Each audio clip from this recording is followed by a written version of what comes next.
Bonjour à tous. Voilà. J'ai reçu un message venant d'un jeune électricien qui me demande: Monsieur Adrien, qu'est-ce que c'est un court-circuit? Je vais répondre très rapidement, d'une manière théorique, pratique et même mathématique. Vous allez comprendre ce que c'est un court-circuit en électricité. Alors, théoriquement, par définition, un court-circuit, c'est tout simplement une élévation du courant à des valeurs qui sont dangereuses pour un appareil donné. Quand le courant s'élève d'une manière dangereuse, c'est tout ça qu'on appelle un court-circuit. Ça, c'est une définition théorique. Alors, comme je venais de le dire, qu'est-ce que cela veut dire d'une manière pratique? Tout part de la loi d'Ohm. C'est la loi la plus fondamentale qu'un électricien doit connaître. Si devant vous, vous avez un électricien qui ne connaît pas la loi d'Ohm, foutez-lui dehors. Alors, qu'est-ce que la loi d'Ohm nous dit? La loi d'Ohm, d'une manière théorique, elle nous dit que pour qu'un courant circule dans une résistance, dans une charge, il faudrait qu'il y ait une source de tension. Voilà, ça c'est théoriquement. Et cela c'est mis en pratique par cette formule qui s'est traduite par U est égal à R multiplié par le courant. Avec U qui est la tension, R la résistance et I le courant. Alors comme je disais qu'un court-circuit c'est une élévation du courant. Donc cette formule, nous allons essayer de tirer les I pour comprendre comment est-ce que le courant s'élève. Alors en tirant dans cette formule, on se rend compte que I qui est le courant est égal à U divisé par R, c'est-à-dire le courant est égal à la tension divisée par la résistance. Alors, nous allons rentrer un tout petit peu en mathématiques pour essayer de comprendre. Retenez ceci, on va y revenir juste après. Qu'est-ce que les mathématiciens nous disent? Les mathématiciens nous disent que 0 divisé par un nombre est égal à 0. Mais un nombre divisé par 0 est égal à l'infini. Alors, retenez ça.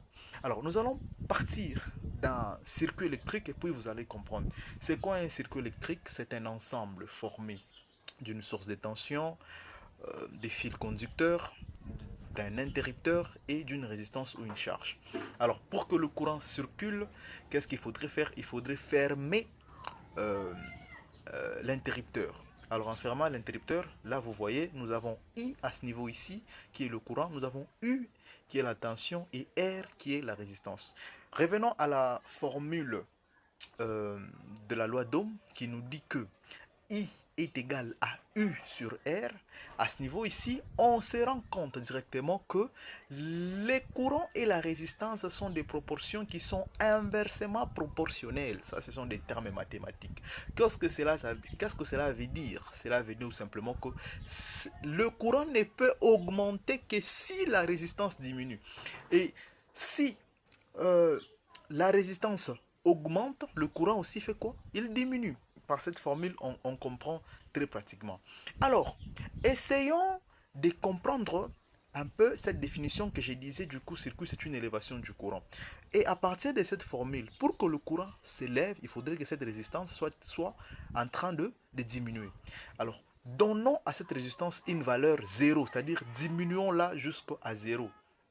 Qu'est-ce que ça donne? On aura le schéma qui va se représenter comme ci. Donc, à la place de la résistance, on aura tout simplement un point.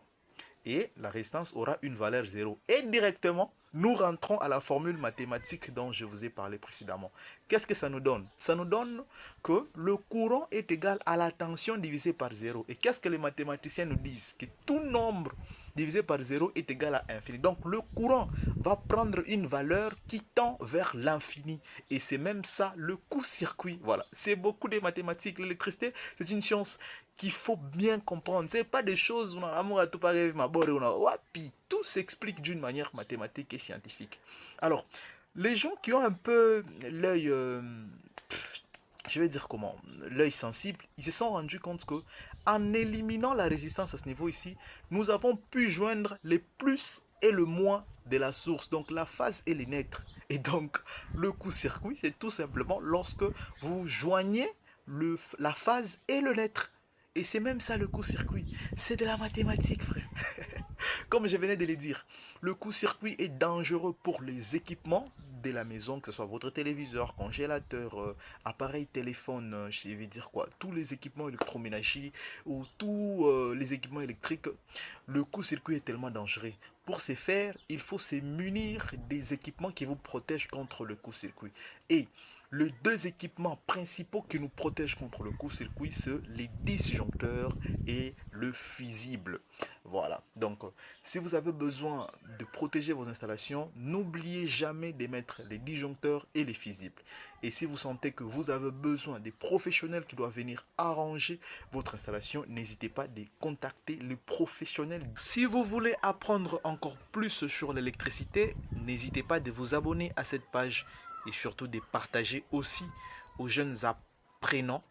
Et dans la prochaine vidéo, nous allons parler de courant de fuite qui est très dangereux par rapport au court-circuit.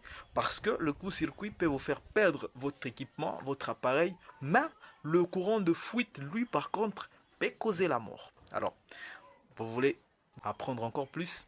Abonnez-vous.